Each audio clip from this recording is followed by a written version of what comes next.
lubang salib.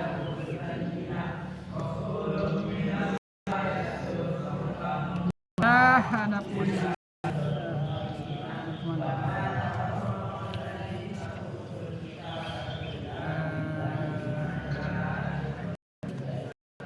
tariqah tarik di awal perjalanan pertama. Maka qabla dzalika kadalhis lisalik. Jadi pembuka ya, artinya pembuka itu awal yang harus dijalani oleh orang-orang salik, orang-orang ini namanya salik. Ada berapa tasawuf salik, kemudian arif, ada beberapa orang, beberapa istilahnya. Wa min awal al-musyahadah kasyafata innahum fi yaqdatihim yushahadu al-malah wa arwahiyya wa yasma'un wa yatabisuna.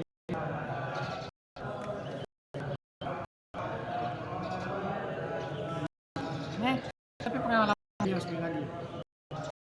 Awal kota ada, jadi jalan itu akan nampak ada musyahadah. Adanya membuka bisa dikatakan indra keenam. Bukan indra keenam pada melihat jin dan sebagainya. Ya itu bukan indra keenam lah kalau cuma lihat jin.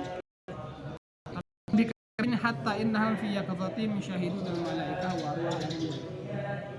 Jadi orang sufiya bukan khurafah ya, memang ini perjalanan rohani. Disebut asbabul ilmi itu adalah yang intuisi. Ini adalah intuisi. Bahkan dalam keadaan terjadi orang-orang yang sudah sampai kepada itu adalah mereka bisa melihat malaikat. Artinya para tidak bisa melihat malaikat. Kok bisa? Gitu. Bukan masalah bisa. Dia bisa saja. Mau aswatan mereka mendengar dari malaikat Al-Qur'annya itu suara-suara banyak tabi minha fawaid dan mereka mengambil faedah. Makanya kalau antum kalau sering-sering baca karamatul auliya, keramat itu mereka bertemu dengan Nabi. Karena memang hakikatnya Nabi itu tidak mati, tidak meninggal pas kayak orang biasa gitu. Bahkan meninggalnya itu lebih bermanfaat. Nah, itu masih. Jadi jangan orang-orang itu tahu ya. Perjalanan sekali lagi itu perjalanan yang kita tidak wajib percaya sebenarnya, tidak wajib kayak gitu. Karena tidak wajib percaya, cuman tidak boleh kita ingkar juga karena salah satu sebab mendapatkan ini. Makanya ada istilahnya ilmu laduni diajar oleh para nabi. Misalnya kalau pernah dengar ceritanya antum Syekhanil Bangkalani. Nabi itu kan ahli dia tuh suka ilmu alat. Dia suka ilmu alat, terutama kalau alatnya itu sudah di luar kepala. Jadi pada satu waktu beliau mau ngaji ke salah satu mudir sendiri namanya Kiai Abu Dharin. Kiai Abu Dharin ini juga pintar sekali dalam ilmu alat. Pas sampai Sidogiri ternyata beliau sudah meninggal. Abu Dharin ini sudah meninggal. Ini dimakamkannya bukan di daerah Sidogiri, agak di luar. Akhirnya beliau datang ke makbarnya, bisa ngaji sambil nangis gitu. Pada saya itu pengen mengaji alfiah gini. Itu sudah meninggal juga.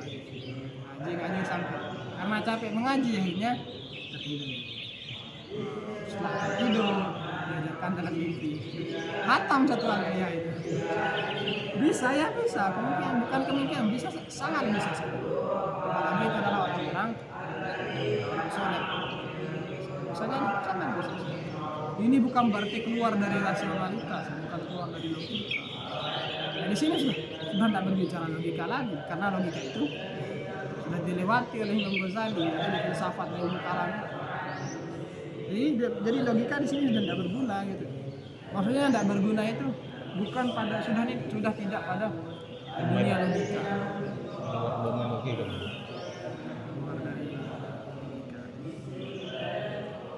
Maka thumma yatarakal hal min musyahadat as-suwar wal amthal ila darajatin yadhiqu anha nifaqun nutqi. Tadi itu dia musyahadah, bisa melihat, kemudian naik level jadi keadaannya menjadi sudah tidak bisa dibicarakan lagi, sudah tidak bisa diceritakan lagi gitu.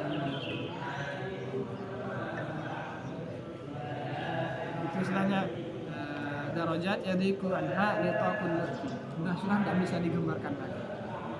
Fala yuhawil ma'bar ay yu'abbir anha illa ishtamala bihi ala khata'in sahih la yumkin al-i'tirad. Wal jumlah ينتهي الأمر إلى قرب يكاد يتخيل منه طائفة الحلول وطائفة الاتحاد وطائفة الوصول كل ذلك خطأ. Jadi gini, akan sampai kepada keadaan orang itu sudah, makanya pernah manunggaling itu disebut itihad wal hulul. Sebenarnya dari sisi konsep mereka itu tidak salah. Sebenarnya begini ya, bukan dari segi konsep ya. Dari segi keadaan mereka itu tidak salah. Tapi dari segi kalau dikonsepkan itu memang salah. Jadi orang yang selalu dekat kepada Allah Subhanahu wa taala itu akan merasa dekat kepada Allah. Karena mereka merasa dekat kepada Allah Subhanahu wa taala, seolah-olah mereka itu bersatu. Sama saya bilang kayak Majnun dan Laila. Kayak Majnun dan Laila. Bersama Laila, walaupun dia sudah mati, Laila ada dalam hati saya. Sama kayak gitu. Jadi orang-orang yang sampai pada sana, akhirnya mereka mengatakan tadi itu anal haq, karena maafin jubah itu, karena memang sampai sana. Tapi secara konsep, secara syariat itu salah. Karena memang tadi mereka majzub, tidak kuat. Karena begini ya, kata-kata dekat. Orang yang dekat sama Allah, siapa yang tahu bagaimana menggambarkan kedekatan itu? Tidak bisa kan? Sama kayak antum minum kopi, enak sekali pokoknya ini, mantap minum. Nah antum mau menggambarkan kata enak itu kan tidak bisa, ya bisa digunakan kata-kata mantap, enak dan sebagainya. Begitu juga ketika menggambarkan seorang itu dekat kepada Allah, sudah tidak bisa gitu. Akhirnya mereka mengatakan anal haq, saya Allah, saking dekatnya gitu. Bukan berarti dia itu dia Allah, bukan, tapi saking dekat. Sama kalau lihat perempuan cantik sekali, sudah tak bisa menggambarkan kecantikannya, hanya pakai kata-kata itu.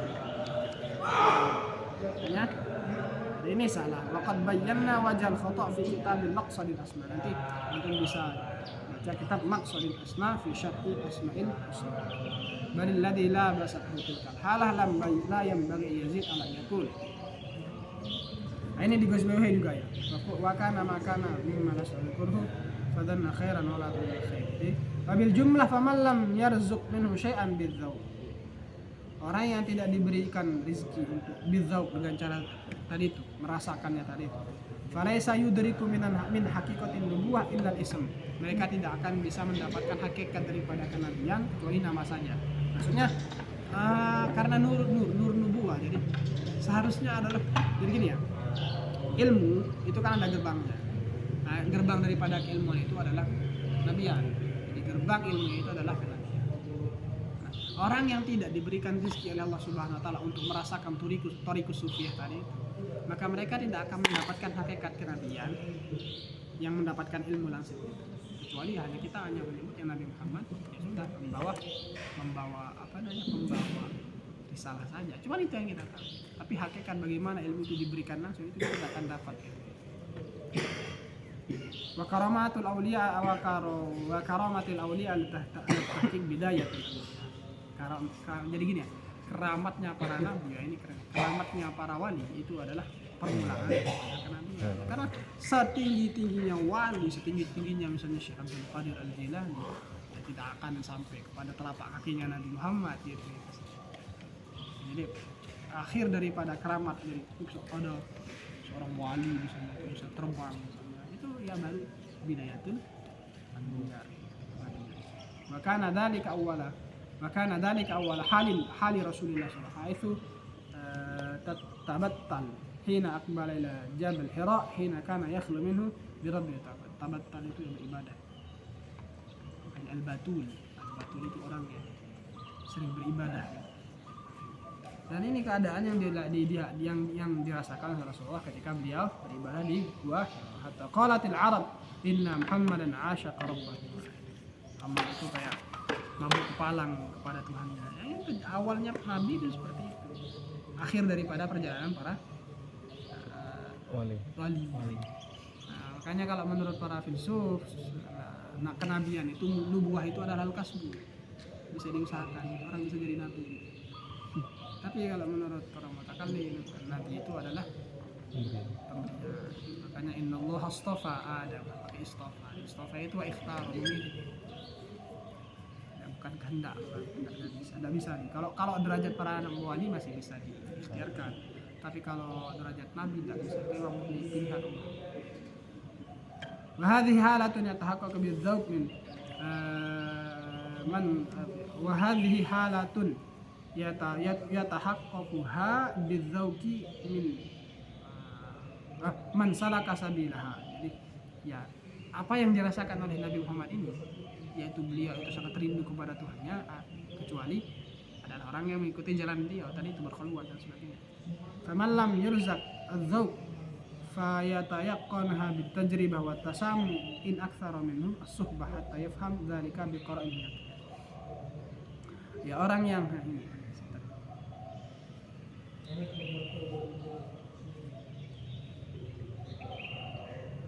faman lam fayatayaqqanha.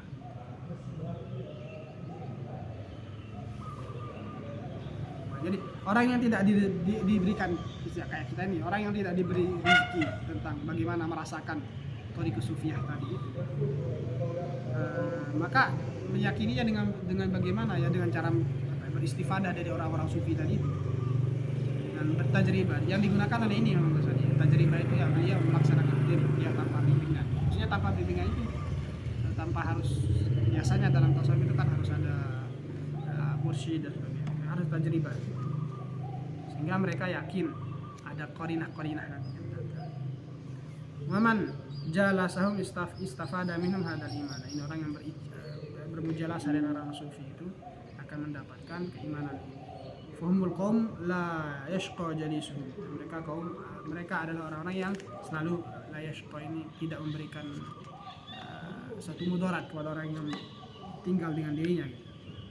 Waman lam yurzaq suhbatuhu falya'lam in kana dzalika bi syahidil burhan ala madza fi kitab ajaibil qulub min kitab ihya nanti di ajaibul qulub di ihya ulumuddin. Wa tahqiq bil burhan ilmun. Jadi mendahkik sesuatu dengan cara dalil itu namanya ilmu. Wa mulabasu ainu tilkal halah dzauqun. Mengerjakan apa yang kita dalilkan tadi itu namanya dzauq. Wal qabul min at-tasam wa tajribah bi suldzanni imanun. Nah, ini jadi ada ilm, ada dzauq, ada iman. Jadi mengetahui suatu dengan dalil, 1 tambah 1 sama dengan 2. Itu adalah ilmu. Tapi wa mulabasatu ainu tilkal halah dzauq. Bagaimana rasanya orang naik roller coaster, ya, antum ikut, nah itu namanya antum mengerjakannya, itu dzauq. Kalau cuma sekedar itu akan dengar dari orang, itu namanya ilmu. Wal qabul minat tasam wa tajribah bi husnudzon iman. Jadi mengerjakan sesuatu apa yang diperintah dengan husnudzon itu namanya keimanan. Kenapa ente sholat? Perintah agama, iman berarti. Tapi apakah dengan sholat itu kita menikmatinya? Belum tentu. Fadi darajatun, nah ini derajat ini yarfa'illahu alladziina aamanu minkum walladziina utul ilma darajat. Wa ra'a haula qaumun juhalun.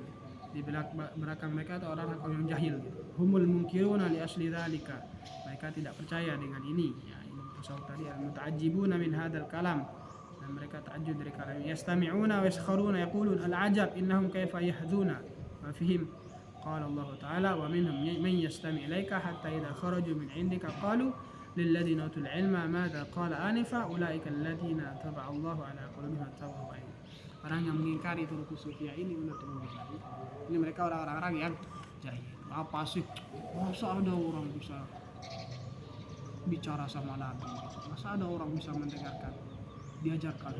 Wah itu apa nama itu khayalan ya? Itu apa namanya? Itu ya apa namanya? Imajinasi. Khurafat. Itu mereka enggak, ya belum merasakan aja gitu. Mereka belum merasakan. ومما بان لي بالضرورة من ممارسة طريقتهم حقيقة النبوة وخاصيتها ولا بد من التنبيه على أصلها لشدة مسيس الحاجة. Maka kesimpulannya di sini beliau adalah thariqus sufiyah ini langsung mendapatkan pancaran dari kenabian, sehingga saya harus menjelaskan apa sebenarnya hakikatun nubuwah wa ittirafil kafa ilai wa alam bisawab. Sama masyarakat ini lumayan mana karena memang tidak bisa ya kenapa biar antum pernah hatam gitu mungkin 9 dolar antum kalau sudah hatam berhak ngomong gitu ya antum salah juga tapi sekaliannya dalam Imam Ghazali ya gimana antum pernah baca apa enggak. Beliau akan memberikan di sini konsep kenabian. Bukan konsep kenabian ya, tapi beberapa dalil-dalil juga. Karena orang sekarang begitu. Ya dari serangan dari dalam juga, orang-orang kebatinan juga tidak butuh kita nabi, tapi kita butuh adalah imam-imam yang maksum, imam maksum, yang tidak salah. Oke, ada yang mau didiskusikan?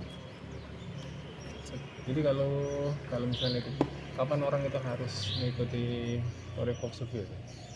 Setelah mengikuti tadi itu, setelah belajar fikih, belajar semuanya, jalan langsung. Makanya kan ada tangganya. Iya. Ya, antum kalau baca ilmu fikih ini kayak tercerahkan ya maksudnya. Nggak mulu-mulu antum ikut tarikat langsung tarikat. Mulu-mulu langsung ikut jemaah apa namanya? Jemaah Ini tarikat ini. tarikat. Belum belajar akidah, ilmu kalam, belum belajar ilmu fikih, lagi belum belajar filsafat. Ya tangga-tangganya harus seperti tadi itu, jadi dari fikih, ilmu kalam. Kalau sudah mantap nah. Kalau di Indonesia kan udah langsung pengen praktis gitu, ikut tarekat PKM itu yang dibawa sama siapa namanya? Abah. Bukan yang asli ya? Yang merah putih. Iya merah putih. Siapa namanya? Bukan Qadiriyah Naksabandiyin. Nah, iya yang melenceng itu, yang haji ke Roma apa? Hajinya ke Roma katanya. Roma. Ke tempatnya orang Kristen itu apa namanya? Vatikan gitu. Terus kalau orang yang tidak baiat kepada saya tidak selamat gitu. Nah, orang ini. Nah, iya. Masa harus zikirnya merah putih Ya ngeliat itu pun itu kayak Natal. Kayak Natal itu. Biasanya mereka sering di gereja loh. Pokoknya kalau sudah kayak gitu itu jangan. Kesombongan itu enggak gitu. Kalau ada orang yang mengatakan oh enggak akan selamat kecuali lewat firqah, ya itu sombong namanya. Apa bedanya dengan tangan salafi? Ada yang selamat kecuali menjadi salaf. Kalau sudah kalau gitu itu salah. Terus meremehkan syariat. Mainnya gitu, anu kok cari guru. Kalau dia meremehkan syariat jangan. Itu berarti guru belakang. Menyikapi apa ya? Kayak itu tadi tuh. Kalau misalnya kita udah tangga-tangga tuh udah dilewatin semua kan. Kita mau masuk tarekat kan.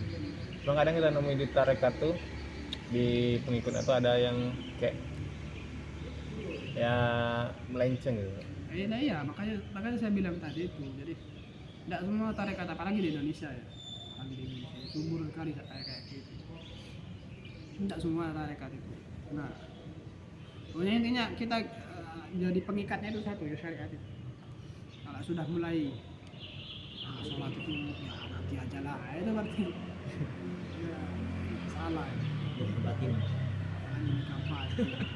Pokoknya kan kalau bertentangan dengan syariat itu tidak benar, karena syariat itu sebagai pengikat, syariat itu sebagai wazan, pertimbangan. Kalau tidak saya dengan syariat seperti itu, karena hakikat itu adalah buah daripada syariat. Belum apa-apa sudah pengen zikir zikir nafas. Dia enggak, cara wudhu enggak tahu. Ya, akhir-akhirnya nanti meremehkan Syariat. Nah, itu kalau kayak gitu udah tidak benar. Dan di Indonesia ini tumbuh kayak gitu. Banyak orang buat tarekat ini, sama kayak majelis taklim sekarang. Di rumah saya itu ya Allah, di sana majelis taklim. Ini nanti saling jelek-jelekan majelis taklim. Nah ya, ada juga. Malah ini saya dapat cerita. Dia buat majelis taklim. Dia tidak pernah ngaji, tidak pernah mondok gitu. Lah, tiba-tiba. Nah, ya cuman dia itu suka ikut perempuan gitu. Ya dia itu suka ngaji keliling gitu kalau ada kiai ikut gitu. Akhirnya karena suka dia juga akhirnya buat majelis taklim. Tapi bukan dia yang ceramah, undang kiai lain. Tapi di masih satu RT ada lagi majelis taklim. Jadi kebanyakan majelis taklim. Ya bagus, menurut saya bagus, cuman yang nggak bagusnya lagi itu ya tadi itu nanti kadang-kadang sering jelek kan jadi konflik. Jadi majelis taklim kayaknya jadi apa ya, jadi cuan ya. Sama kayak mana orang-orang bangun sekolah. Itu yang saya kritik juga di daerah saya. Sini bangun SMP, SMA, MTS gitu. Di sebelahnya lagi bangun SMP. Lah, Di sebelahnya lagi bangun MA gitu. Di sini bangun SMK gitu. Akhirnya mereka itu apa ya, cari-cari murid gitu. Akhirnya ayo kamu naruh di sini, kamu naruh di sana ada bagus begini. Cari akhirnya murid itu merasa dibutuhkan gitu. Akhirnya mereka sekolah ya semaunya. Bukan kayak murid yang butuh pada sekolah. Saya kalau saya disuruh buat sekolah mah ada bangun. Nah, karena emang bos yang dicari karena saya bukan husnuzon ya, tapi emang kenyataannya seperti itu. Semakin banyak murid ada, semakin banyak bantuannya. Ya, itu yang saya tidak terlalu suka. Kalau kan biasanya di Indonesia ini kan suka mengimalkan orang yang belajar tarikat, suka mengimalkan industri lain. Kamu tuh belum belajar tarikat, merasa dirinya benar gitu. Tapi kalau misalkan kita lihat pandangan dengan sudut pandang kita itu kayak tarikat itu benar-benar belajar ilmu kalam aja belum dan lain-lain aja belum. Tapi kalau dia merasa mundur, merasa dekat sama Allah tanpa meninggalkan syariat, apakah itu bisa dibilang mundur? Ini sudah salah. Nah, kita begini, tarekat bukan tarekat. Nah, paling tingginya seorang itu adalah ketika kita tidak meremehkan orang lain. Karena gini ya, tidak ada yang menjamin orang ikut tarekat itu masuk surga. Siapa yang menjamin? Yang dijamin masuk surga itu cuma satu, Nabi Muhammad. Itu yang jelas-jelas dapat jaminan dari Allah. Adapun kita ini, kamu ini belum belajar tarekat, kamu ini nggak tahu apa-apa. Yang nanti sama kalau ikut tarekat. Ada yang menjamin nanti masuk surga dengan tarekat. Memang untuk surga punya golongan tarekat saja. Banyak kalamnya siapa gitu, saya lupa kalamnya. Semua orang itu akan masuk surga gitu. Orang yang belajar fikih akan masuk surga dengan fikihnya. Orang yang belajar ilmu kalam akan masuk dengan ilmu kalam. Orang yang belajar tasawuf akan masuk dengan ilmu tasawuf. Yang tidak masuk surga itu adalah orang yang sombong. Dikit-dikit meremehkan. Dan itu kalau menurut saya mah, orang kamu belum belajar tarekat begini-gini. Berarti belum benar belajar tarekat. Kenapa? Karena dia suudon ke orang lain. Gimana? Emang diajarkan suudon di tarekat itu enggak? Ya ada yang menjamin gitu. Makanya saya juga gitu. Karena saya juga orang tarekat juga. Saya tarekat Naksabandia sih. Kebetulan almarhum kakek saya juga dulu musyid tarekat Naksabandia. Jadi orang-orang kayak gitu dan banyak yang nggak sholat. Nah iya. Ngandalin ilmu tarikat. Zikir, kamu ini belum sampai nak. Saya gini-gini ini saya sedang sholat. Pengen Makanya saya enggak mau, pengen ngomong BC. Iya. Saya enggak mau debat gitu. Karena saya akan kalah pastinya. Kalau mereka andalannya satu belum sampai kan. Nah, kalau saya bilang belum sampai itu gimana mau? Makanya saya diam gitu. Makanya alasan saya kenapa saya ngambil tesis tasawuf. Saya memang basis di rumah saya memang orang tasawuf. Jadi kalau saya debat ya silahkan ya. Membaca tasawuf baca gimana tasawuf. Ya, karena ya gitu, antum ceramah kalau saya diundang ceramah di sana. Misalnya, kalau bicara surga dan neraka ya, apa pernah masuk surga ada kamu? Gimana coba tunjukkan saya dosa itu seperti apa? Tidak suka mereka. Gitu. Gimana seorang hamba itu mendekatkan diri kepada Allah? Gimana mau dekat, wudhu aja tidak bisa. Nah iya, jadi mereka itu kayak gitu. Kita masuk keluarga saya. Banyak yang meremehkan syariah itu. Mereka tidak sholat kadang-kadang. Nah gimana mengingatkannya? Saya ingatkan, sholat. Kalau masalah mereka tidak mau ya urusan ini. Saya ingatkan. Iya ya. Ini saya tanya ke almarhum kakek saya, masa ada orang tasawuf tak sholat? Tidak ada lah, guru saya aja itu orang yang terkenal wali luar biasa itu sholat terus tiap malam itu tidak berhenti dia sholat. Kalau ada yang bilang tidak perlu sholat itu ada. Makanya yes, memang di Indonesia kebanyakan mereka menjalan pintas. Dalil mereka satu belum nyampe.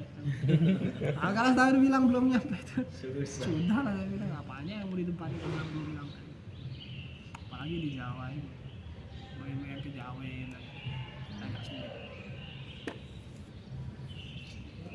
Dan ini mungkin di luar konteks ya. Ya. Kalau misalkan kita sholat, habis itu pakai sajadahnya itu dilipat sehingga sujud kita tuh nggak setara dengan itu sah. Jadi dilipat nyampe gunung ya 4 lah gitu, cuma 4. Oh ya, ya enggak apa-apa. Yang enggak boleh, yang enggak saya itu kalau rata, antum sujud di sini, antum di sini pas sujud di sini kan rata bokongnya. Yang penting intinya kalau sujud itu bokongnya agak tinggi.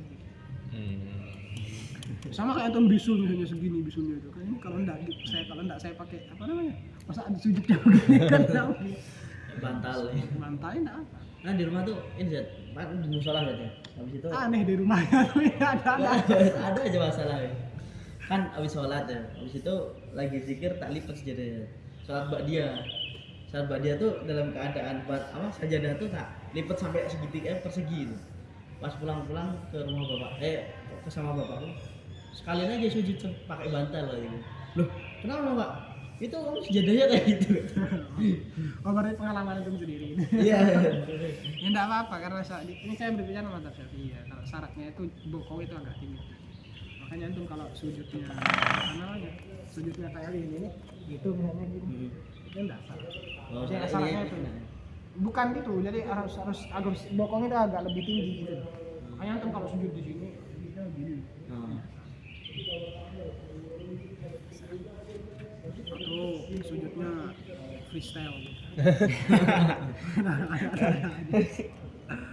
So nanti buat jadi freestyle. Buat saya freestyle. Yang batal lah soalnya. Kalau seumpamanya antum lagi safar terus terus antum suatu ketika berhenti di suatu desa di musola, terus antum menemukan kesalahan di imamnya itu, nanti antum masalahnya orang lagi safar nggak sengaja diemin atau dikasih tahu ya? Dikasih tahu lah.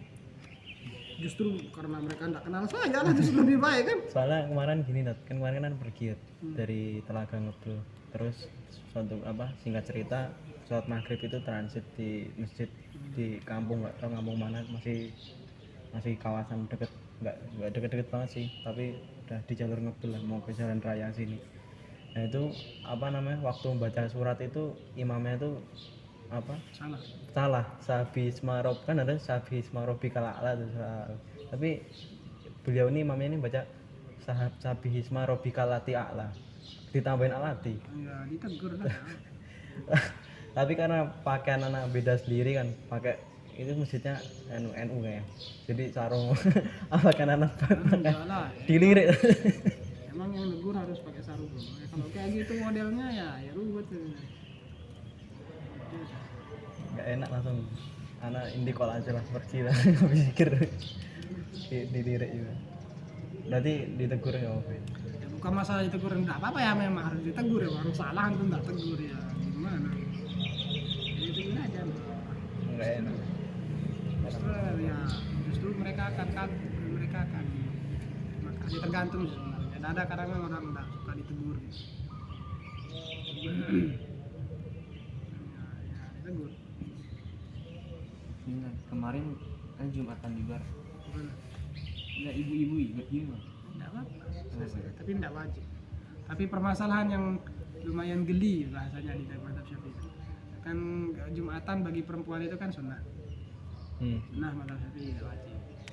Tapi mereka kalau ikut Jumatan enggak perlu sholat zuhur lagi. Satu-satunya ibadah sunnah yang menggugurkan ibadah wajib itu Jumatan. Rakaatnya berarti 2. Sama. Mereka ikut Jumatan. Iya. Enggak wajib sholat zuhur lagi. kok perempuan ikut cuma ada dasarnya nggak? Nah, Ada dasar iya, dari itu ada sunnah mereka. Itu menurut Syafi'i. Sunnah. Sunnah mereka. Di rumah saya juga banyak. Justru di pondok saya tuh yang perempuan ikut Jumatan dulu. Ya enak, ini 2 rakaat kan. Itu keberkah. Nah, saya bilang itu orang ribut ya gitu. Kalian ikut Jumatan, saya bilang nanti lewat. Ya Ustaz ikut Jumatan. Walah, terus enggak sholat zuhur lagi. Enggak Ustaz. Waduh, gimana kalian ini? Sholat zuhur lagi. Sudah berapa tahun ikut Jumatan? Ya selama nyantri di sini kan ya sholat zuhur lah. 1000 kali ya. Itu permasalahan yang dibilang unik di mazhab Syafi'i. Jadi perempuan itu adalah hukum perempuan sholat sholat Jumat itu sunnah, tapi menggugurkan sholat zuhur. Oh, menggugurkan sholat Sunnah menggugurkan wajib. Sunnah yang bisa menggugurkan wajib itu dalam mazhab Syafi'i ya itu. Jumat. berarti ada yang apa ikhtilaf ada yang nggak setuju ada yang setuju maksudnya ada yang setuju kalau apa sunnah bisa menggugur wajib tapi ada yang nggak menyangkal Saya tahu di mazhab Syafi'i saja. Kalau di mazhab lain saya tidak tahu ya. Apa ya ada apakah wajib apa tidak.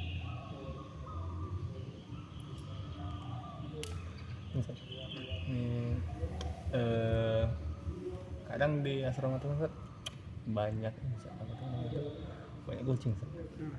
Kan, jadi kucing tuh berak sembarangan Ustaz.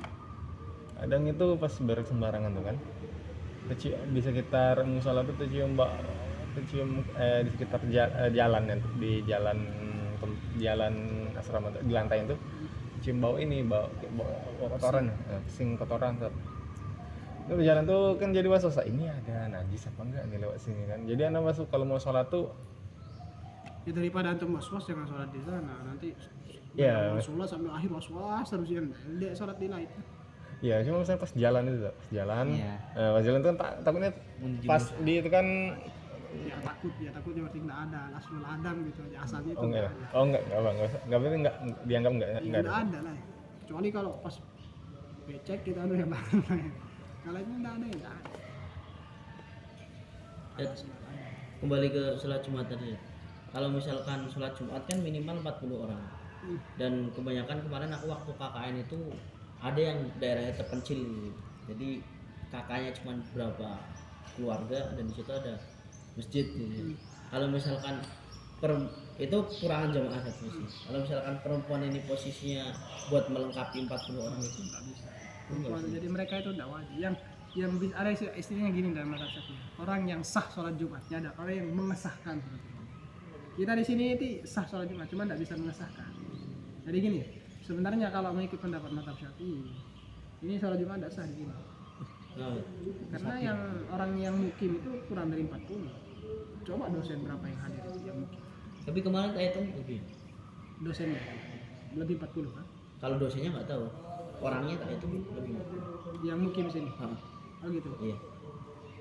Masyarakat sini ya. Masyarakat. Bukan mukim kayak ini, bukan kita ini. Jadi gini, dalam Jumat itu, dalam madzhab Syiah ada istilahnya mukim, ada istilahnya mustautin, apa saya salah ya. Mau mukim dan mustautin. Mustautin itu artinya orang yang tidak pindah-pindah gitu. Ya memang berkakak di sini. Iya. Nah, itu mengesahkan. Ah. Ada yang sholat Jumatnya sah mukim. Kita namanya mukim di sini, bukan musafir. Jadi kita kalau ikut sholat Jumat itu sah sholat Jumat kita, tapi tidak bisa mengesahkan. Seandainya kalau mengikut muktamad madzhab Syafi'i, ternyata dosen di sini cuma 20 orang. Iya, dosen. Dikit. Itu kan tidak sah berarti. Nah, kita ini tidak bisa mengesahkan sholat Jumat, walaupun kita sah sholat Jumatnya, mengesahkan ya. Kalau ikut pendapat yang mengatakan harus 40, tidak sah sholat Jumat. Tapi khilaf, ada yang mengatakan 10, ada yang mengatakan 15. Kalau mau ikut pendapat Jumat, tidak salah kita, karena kita bukan mustautin. Syaratnya harus mustautin itu tidak pindah, memang berkata di sana. Nah, kita ini mungkin tidak bisa, sama kayak wanita, sama kayak antum musafir misalnya. Pas rombongan, ini rombongannya 40 orang, ternyata masuk satu wilayah di Jumatan cuma 10 orang. Ini musafir, ikut sholat Jumat itu tidak mengesahkan sholat Jumat. Tidak bisa. Bukan tidak, kalau ikut pendapat yang mengatakan harus syaratnya 40, ya tidak salah. Kalau ikut yang pendapat 40 tapi khilaf, kalau yang mengatakan 40, dan itu bisa diikuti. Emang selain 40 ada yang mengatakan Banyak, itu sampai 12 kaul gitu, 12 pendapat. Sampai terakhir itu pendapat yang mengatakan sah 2 orang, khotib sama makmum sama satu makmum. 2 orang sah. doif tuh. Ya, masih bisa, bukan doif ya. Nanti ada istilah-istilah dalam mazhab Syafi'i, dalam fikih. Doif itu masih bisa diamalkan. Itu kalau tidak salah pendapatnya Ibnu Taimiyah. Yang kedua, imam langsung khotib, langsung jadi imam, langsung jadi makmum satu. Ada yang bilang seperti itu. Oh ya, apa anak mau tanya yang perkara ini. Hah? Apa perkara ini kaitannya mata sauf kembali ke materi. Ini kalau bab nubuat ini nanti bahas tentang apa? Ketemu nabi gitu ya. Ini bab nubuat nanti yang bakal dibahas nih bahas ketemu nabi atau Enggak, apa hakikat nubuah? Tentang apa hakikat nubuah? Bagaimana implikasi nubuah dalam kehidupan sufi maksudnya. Oleh sebab itu, karena ilmu tasawuf ini adalah erat kaitannya dengan kenabian, Nabi akan menjelaskan hakikat nubuah itu seperti apa. Yang kita tahu kan, nah ya Nabi Muhammad itu ya pembawa risalah gitu aja kan. Karena kita masih dimakan di makom syariat. Tapi kalau orang yang sudah sampai pada makom tadi ini sudah sampai pada mendapatkan ilmu dari Nabi. Karena memang babul ulum itu ya dari Nabi Muhammad. Walah teler. Ya. itu kalau semuanya kayak orang-orang biasa gitu yang kayaknya pernah natain, cuma anak mau ini flashback inget-inget lagi terus kayak perkaranya kayak Muhammad Qasim yang pernah ini viral itu kalau orang biasa ketemu cerita belak-belakan Saya bilang itu enggak salah, enggak benar juga. salah bener ya. Enggak wajib kita bilang. Enggak wajib kita percaya. Sama kayak misalnya ada orang mengatakan kiamat akan terjadi tanggal 2012. Itu enggak wajib kita Percaya. Sama kayak mereka, dan salah satunya Imam Al-Mahdi Al-Muntadhir itu enggak mengaku kalau saya ini dari Imam Mahdi. Dia itu diangkat, dia tidak tahu kalau dia dirinya adalah Imam Mahdi. Dia diangkat oleh para ulama kayak surah gitu. Dilihat tanda-tandanya dan diangkat di Mekah. Bukan dia kata waktu jadi Imam Mahdi. Nah, kalau ini ya yang inti pertanyaannya, kalau yang mimpi ketemunya nabinya itu loh, itu apa namanya? Beliau kan misalkan beliau itu kan orang yang diceritanya tuh kok pernah hadir itu nggak salah, beliau tuh cerita itu orang yang biasa-biasa saja gitu, terus apa namanya jarang sholat gimana nggak tahu lah ulang.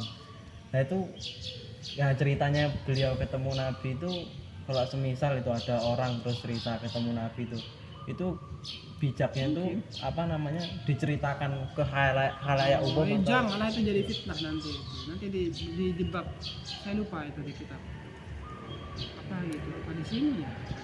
Jadi kalau orang mempunyai khususiyah seperti itu jangan diceritakan ke orang lain, kecuali orang yang sudah bisa gitu, orang yang guru lah gitu, orang yang sudah tahu dengan ini. Jadi kalau untuk cerita, saya bermimpi, ya dikira fitnah nanti, dikira khurafat nanti. kayak rantai emas turun. Nah, pikir aku apa? Diri sendiri loh, bukan karamah orang lain silahkan dah. Karamatan.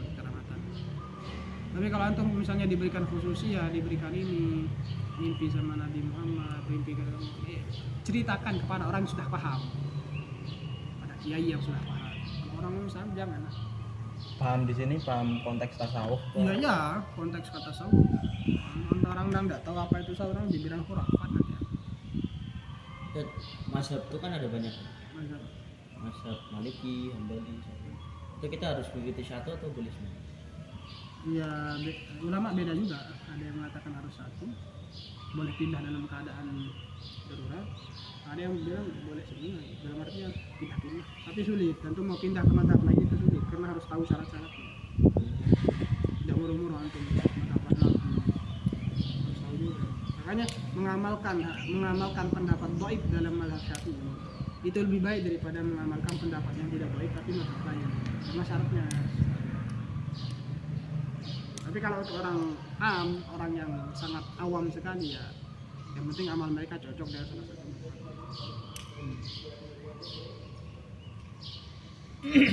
Ustaz, ya, ini ada teman yang bertanya. Kan dalam mazhab itu kan kalau misalnya nyentuh tangan istri tanpa syahwat itu kan batal kan?